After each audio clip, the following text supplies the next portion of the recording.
করতে পারছি না, আমার গলাটা ভীষণ ভেঙে গেছে। এই যে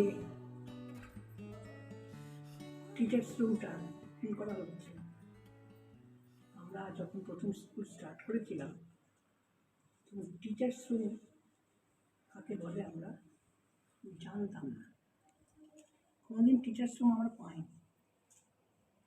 আমার কথা ছেড়েই দাও, সারা জীবনই অল পারপাস বিউটি ক্রিমের মতো কাজ করে গেছি।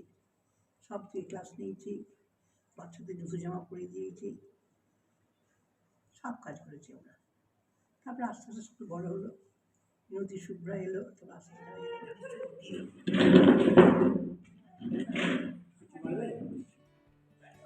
আস্তে